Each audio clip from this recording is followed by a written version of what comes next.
Experts हमेशा कहते हैं कि अगर आपको भविष्य में कुछ बनना है, आगे जाना है या कुछ उपलब्धियां हासिल करनी है तो नालायक लोगों से दूर रहो, ना उन्हें ज्यादा भाव दो, ना ही उनकी कोई बात सुनो, क्योंकि ये लोग ना तो खुद आगे जाते हैं ना ही दूसरों को आगे जाने देते। इसलिए उन्हें इग्नोर करना ही समझदारी है। अब मैं ये बात इसलिए कह रहा हूँ क्योंकि अब समय आ चुका है कि भारत बांग्लादेश जैसे पड़ोसियों को इग्नोर करके आगे चले, क्योंकि ये पड़ोसी ना तो खुद आगे जाएंगे ना ही भारत को तरक्की करने देंगे। ये हमेशा भीख मांगते आए हैं और भारत विरोधी ही काम करते रहेंगे, तो इनके साथ संबंध रखना भी बेकार ही है। दरअसल दोस्तों, बांग्लादेश ने भारत से हाई स्पीड इंटरनेट की मांग की है, वो भी ऐसे समय जब यूनुस ने पाक जनरल को एक ऐसी पेंटिंग भेंट की जिसमें भारत के पूर्वोत्तर राज्यों का नक्शा है, जिसका सीधा मतलब है कि यूनुस पाकिस्तान को साफ साफ कह रहे हैं कि पाकिस्तान बांग्लादेश के रास्ते भारत के इन पूर्वोत्तर राज्यों में घुसपैठ करे।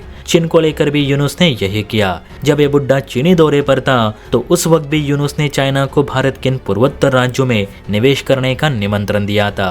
यानी यूनुस भारत के पूर्वोत्तर राज्यों को भारत से अलग करने की मंशा रख रहे, और यही बांग्लादेश आज भारत से ही हाई स्पीड इंटरनेट मांग रहा है। शायद आपको पता नहीं होगा, लेकिन बांग्लादेश अपने इस्तेमाल का लगभग 65% इंटरनेट भारत से ही खरीदता है। बांग्लादेश मुख्य रूप से टेरेस्ट्रियल केबल्स यानी भूमि आधारित फाइबर ऑप्टिक कनेक्शन के माध्यम से भारत से इंटरनेट आयात करता है, जो कोलकाता के बेनापोल बॉर्डर के रास्ते बांग्लादेश जाता है। बांग्लादेश भारत से लगभग 4.5 टेराबिट्स प्रति सेकंड बैंडविड्थ आयात करता है, जिसकी वार्षिक लागत $50 मिलियन है, जिसे भारतीय कंपनियों जैसे कि भारतीय एयरटेल, रिलायंस जियो, सिफी टेक्नोलॉजीज, लाइटस्ट्रॉम टेलीकॉम और टाटा कम्युनिकेशन से पूरा किया जाता है। लेकिन अब बांग्लादेश और भी हाई स्पीड नेट भारत से चाहता है, जैसे कि 5G। दरअसल बांग्लादेश में अभी अभी ही 5G सर्विस शुरू हुई है, लेकिन सिर्फ सीमित मात्रा में, जिसे वो शहरों से ग्रामीण इलाकों तक पहुंचाना चाहता है।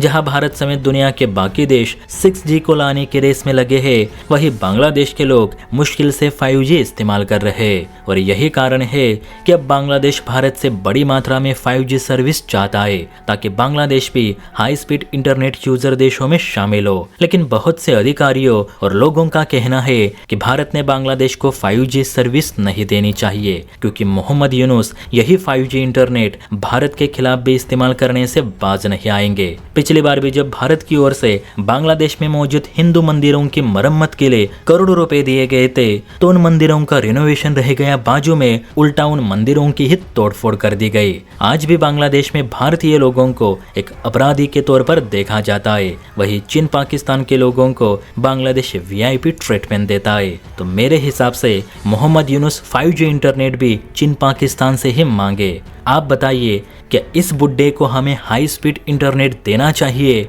या फिर नहीं?